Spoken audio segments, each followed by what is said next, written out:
A warm welcome to News Now. I am Fidelia Aguncha. We begin with President Muhammadu Buhari's meeting with his Benin Republic counterpart at the presidential villa in Abuja. Patrice Talon was received by President Buhari at the forecourt of the presidential villa on Thursday. Both leaders, after exchanging pleasantries, went into a closed-door meeting which lasted for about an hour 30 minutes.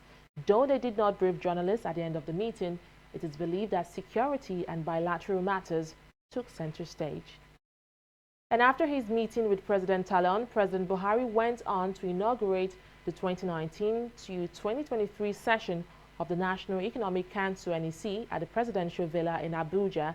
Addressing the council after its inauguration, Buhari tasked the state governors on partnership with the federal government to ensure maximum security across Nigeria. He also charged the council to focus on agriculture, health, and economic development in line with the next level agenda. At today's meeting, focusing on the crucial issue of national security, and we will be forwarding the outcome of our deliberations to you very shortly. Mr. President, we have in the National Economic Council this time 12 new governors from Adamawa, Bauchi, Borno, Gombe, Imo, Kwara, Lagos, Nasarawa, Ogun, Oyo, Yobe, and Zamfara states. We welcome them and congratulate them along with our 24 re-elected or already serving governors. Mr. President, we'd like to thank you for obliging us with your presence today to formally inaugurate the National Economic Council. Government will continue to raise security of lives and properties as top priority on our agenda. We are firmly committed to securing the territorial integrity of our nation while confronting the remnants of terrorists, bandits, and other criminals across the country. There must be collective and deliberate efforts by all to improve the security of lives and properties across the country. While the federal government has primary responsibility for security and will not shy away from it, the states also have a critical role to play. In particular, Your Excellencies, as we state governors, you can definitely make a difference, not just by assisting the security agencies in your respective states, but also by keenly pursuing policies and programs that forestall communal, tribal, religious, and societal conflicts, policies and programs that promote education, information, dispute resolution, vocational training, and youth empowerment. There is no positive case of the Ebola virus disease in Nigeria. Now, this is according to the federal government. Reports circulating on social media claim that the disease had spread from the Democratic Republic of Congo down to Nigeria, but a statement from the Federal Ministry of Health has debunked the report, describing it as false. This comes amid concerns about the Ebola outbreak in Congo, which has claimed over 1,000 lives and has spread to Uganda, killing 2 others. Nigeria had battled Ebola in 2014, recording 20 cases and 8 deaths after an infected Liberian American flew into the country. But the government says it has made concrete efforts to ensure all of the country's borders are well secured. Well, let's now move to Bauchi State, Northeast Nigeria, where 2 individuals have been elected Speaker of the State House of Assembly. Abubakar Suleiman was first elected Speaker by 11 out of 31 lawmakers who secretly converged at the Assembly complex as early as 6 a.m. The group also elected Danlami Kuweli as the Deputy Speaker of the House. Hours later, 18 other lawmakers held a parallel election and selected Kawuwa Damina as Speaker of the House. It is yet to be revealed who the authentic Speaker is, as the state authority is yet to officially react to the developments. And barely a month after he was sworn in as a senator of the 9th National Assembly, Peter Nwoboshi has been dragged to court for false asset declaration. A 3-count charge was filed against the lawmaker by the federal government through the Ministry of Justice. According to the charges, Nwoboshi failed to declare 3 bank accounts in his asset declaration forms submitted to the Code of Conduct Bureau. He will be prosecuted by the Special Presidential Investigation Panel for the Recovery of Public Property led by Okoye Obono Obla. The lawmaker is, however, yet to react to the charges. Members of the All Progressives Congress APC have condemned some appointments made by Senate President Ahmed Lawan at a press conference in Abuja. Youth under the edges of APC Young Stakeholders Forum accused the Senate leader of neglecting those that labored for the party. They say Lawan has been appointing people who do not believe in the next level agenda of President Muhammadu Buhari. Many of you have seen the heartbreaking and disappointing appointments announced by the office of the Senate President. While we acknowledge and concede that the choice of the personal aides is the exclusive right of the political leaders concerned, we, however, find it unbearable that the names announced so far are those of known antagonists of the present government and acerbic critics of President Muhammadu Buhari and Senate President Ahmed Lawan himself. No doubt, the appointments are glaring reward for people who have not only insulted the person of President Muhammadu Buhari, but also severally maligned the integrity of the office he occupies. Even for supporting Senator Ahmed Lawan to be Senate President, these new appointees did not spare the president. These people are saying that they believe in the vision of this government. And then when you sideline them and then bring in people who fought virulently against that agenda, and then you now want them to help you drive the agenda, how will you achieve your purpose? So let us take it away from the fact that people are angry about appointment. We are saying people that you are bringing in to work with you do not believe in your vision and your purpose and your plan. So, and this is a message not just to the Senate President, but to the entire members of our both executive and the legislature, that the young people who worked tirelessly for the past 5 years before we became a government, who have been sidelined, are saying enough is enough. We are ashamed, embarrassed, and we are shocked by the few appointments made by the Senate President. A president of the Senate we thought could come in and make a difference. His first 7 appointments, 6 out of the 7 are co-PDP members that have been insulting us, insulting the president, including him and the speaker today. So we are embarrassed, we are ashamed. And more of the appointments are appointments of people of the media. I want to remind the Senate President that he had a media team that ran his campaign. This media team delivered him as President of the Senate. Is it that they are not worthy of being SA media? Is it that they are not worthy of being SNU media? This is an embarrassment. The security matters now. Troops of the Nigerian army have destroyed some Boko Haram camps along Kajeri village, Borno State, northeast Nigeria.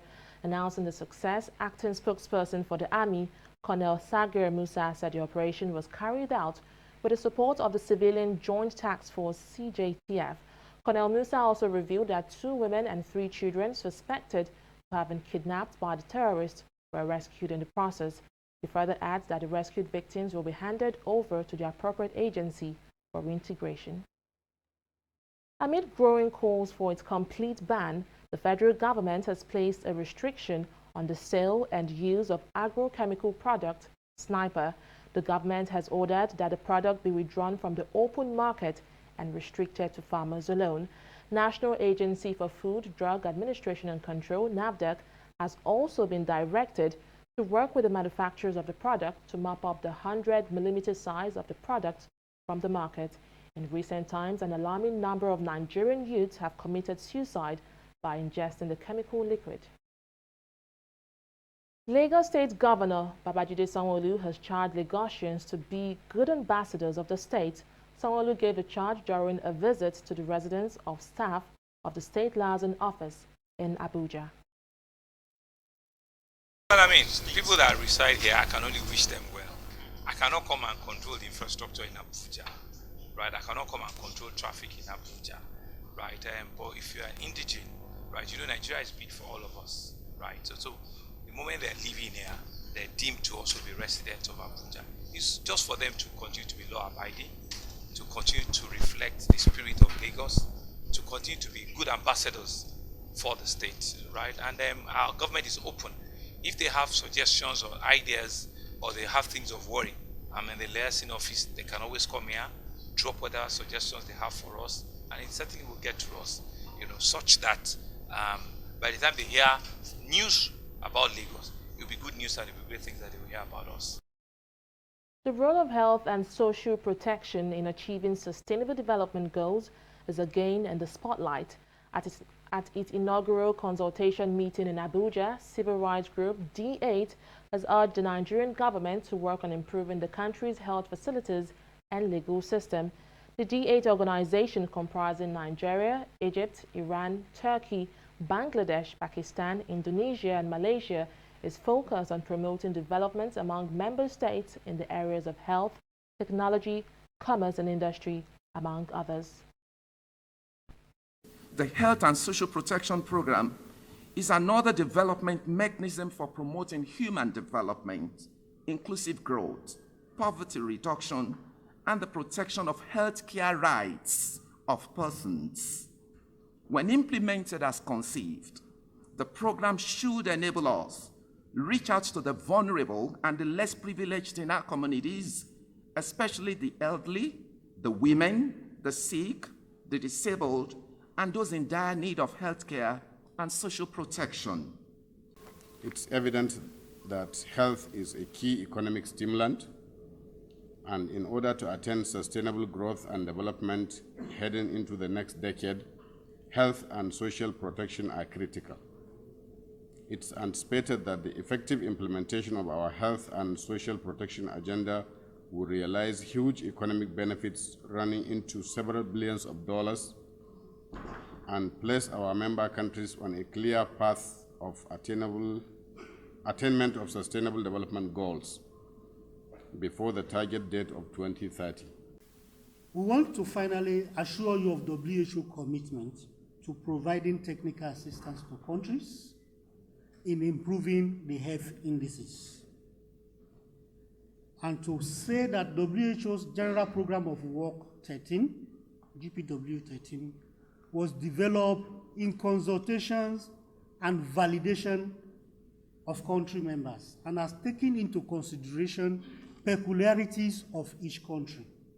And in our transformatory mode, we are going to work more closely with the country.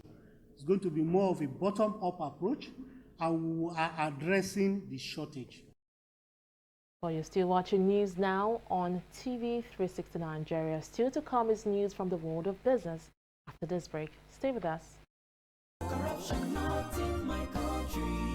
Hello? Yeah, I found your wallet in front of a supermarket. Meet me at Apple Junction. Yes, I'll be waiting for you. Now we find out. Two of us. Thank you very much, officer. You know, it's surprising that men like you still exist in the police force. Yes, so... Oh, yes. This is just a token of my appreciation. Oh, no. You don't need to do this. We're only doing our job. Thank you very much. God bless you. You're welcome. Now I know police is really my friend. Yes. Friend. Hey. Okay, which came out with this one? I don't understand. You know your problem. You are greedy. I'm a policeman who is doing his job. All forms of corruption in the force. Not in my country. Corruption not in my country.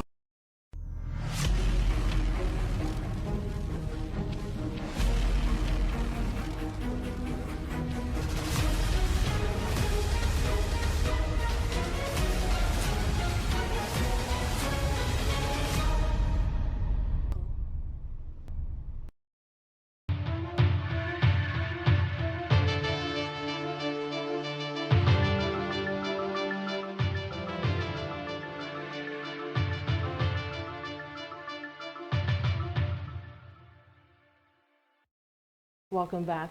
Well, let's now join Oyin Adekunle for the latest in business. Hello, Oyin. Hi, Fidelia. So I hear there's a new head for the Nigeria Corporation for Petroleum. Could you tell us more about this? You're absolutely correct. President Muhammadu Buhari has appointed Mele Kyari as the new Group Managing Director of the Nigerian National Petroleum Corporation, NNPC. Kyari, whose appointment will take effect from July 7, will replace Maikanti Barrow, the current GMD. This is the second appointment the president is making since his inauguration in May. Housed before Kyari's appointment, President Muhammadu Buhari extended the tenure of the Accountant General of the Federation, Ahmed Idris. The president has also appointed 7 new chief operating officers for the state-owned oil company. Buhari has now directed all the new appointees to work with the current occupants of the various positions towards a smooth transition on 8 July 2019. The Debt Management Office says the federal government will borrow $2.7 billion from foreign sources in 2019. According to the DMO, a chunk of the money will be to borrow from multilateral and bilateral sources, while the balance would be borrowed from commercial sources such as Eurobonds. Nigeria's debt profile grew from 12.12 trillion naira as of June 2015 to 24.39 trillion naira as of December 31st, 2018. This means that within a period of 3.5 years, the country's debt profile rose by 12.27 trillion naira, an increase of 101.23%. Chairman of Forte Oil PLC, Femi Otedola, has completed the sale of all his shares in the firm's downstream and upstream businesses. Announcing this on his verified Instagram handle, the billionaire said that his next investment will focus on Nigeria's power generation business. Forte Oil had in December 2018 hinted at the divestment by its majority shareholder, with Otedola saying he will be selling off his full 75% direct and indirect shares with the company. The divestment comes more than 3 years after the firm sold 17% of its equity to a Swiss oil trading firm. We'll be looking at stock market review right after this break. Please stay tuned.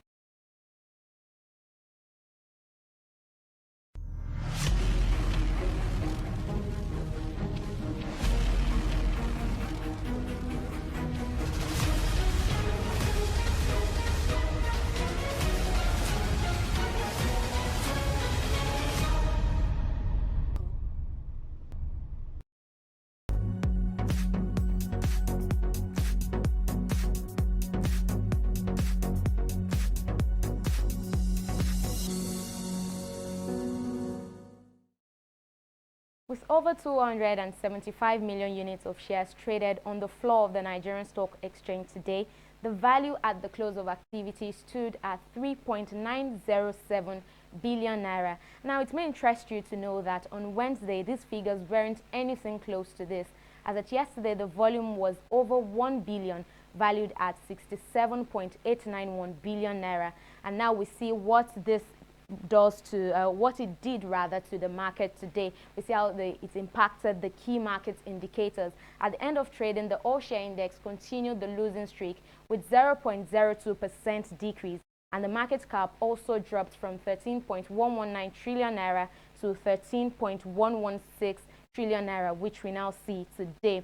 Now, moving on to the top losers, just a day after its chairman Femi Otedola sold his shares in the company, the tables have turned. From positive note yesterday, Forte Oil moved from top gainer and now it is lagging. And this decline here is exactly what happens when market sentiment sets in. Forte Oil is now down, as we can see on the top losers chart, by 9.96%, as opposed to 10% increase recorded in previous session. Also visible on this chart is MTN Nigeria, and we also see C&I Leasing as well as Stanbic IBTC. And also moving on now to the best performance, we see Julius Berger leading the pack, followed by WAPCO, and of course Nigeria Breweries is also here, and Dangote Sugar maintains its position, garnering more gains to the tune of 45 kobo, as we can see. On the global markets, FTSE, Dow Jones and Nikkei all in the greens as they all closed in the positive territory. And that's it on the stock market review. It's back to you, Fidelia. Well, thank you, Owen, for the review. It seems it's still a negative day for the NSE, yet another day in the reds, and it seems we might just be seeing a repeat of what we saw last week when the market started in the negative territory and closed in the negative territory. Of course, we never really know what's coming until the end of trading activities. Indeed, let's wait for it to come. Let's see how activities will go tomorrow, that is Friday, the last day of trading for this week. Well, still to come is news from the foreign scene after this short break. Don't go away. In the last 3 years, we have built a multi-purpose center, which is the envy of all in our constituency. And I can tell you that the people who are living there are already enjoying it. Guy, do you think what this man just said is true? See, I seriously doubt. I'm sure it's one of those their silly lies. And wait, do you know there's a way to find out if these things he's saying is true or not? This is the Construct app. It gives people like us a sure way to track implementation of constituency projects. It gives valid and verified information on location of projects, amounts allocated, amount funded, the level of job done, and even the profiles of concerned legislators. You and I can post directly on this app. Are you serious? This is the Go-To app if you want to know how our Commonwealth is being expanded by the government. Wow. Let's even see if what this man said is true. Show me. The Construct app is developed by Other Paper Nigeria with support from USAID and is available on both Google Play Store and Apple Store. And it's true. Of course, I told you. The Kenyan court has convicted 3 people of terrorism-related offenses for helping Somali Islamist militants carry out a 2015 attack on a university that killed 148 people. Al-Shabaab jihadists stormed Garissa University on April 2, 2015 and sought to kill Christian students in particular. It was the worst such attack in the East African state since Al-Qaeda bombed the U.S. embassies in Kenya and Tanzania in 1998, killing 258 people. The convicted terrorists are 2 Kenyans and a Tanzanian national. And to sports, the Confederation of African Football, CAF, has announced that it will introduce the video assistance referee VAR from the quarterfinal stage at the Cup of Nations in Egypt. Ahmed Ahmed, CAF president, revealed this on Thursday. The announcement was one keenly awaited since the controversy that overshadowed the second leg of the CAF Champions League final between Tunisia club Esperance and Wydad Casablanca of Morocco. In an unprecedented decision, CAF ordered that the match be replayed following the Cup of Nations after Wydad walked off the pitch in protest and refused to return after a faulty VAR system was unavailable to judge a disallowed equalizer. And that's it on News Now. Thank you so much for watching. I am Fidelia Agoncha. Remember, you can be a part of the conversation simply by logging on to our website at TV360 Nigeria and also follow us on social media to get the latest updates. Thanks for watching. Bye for now.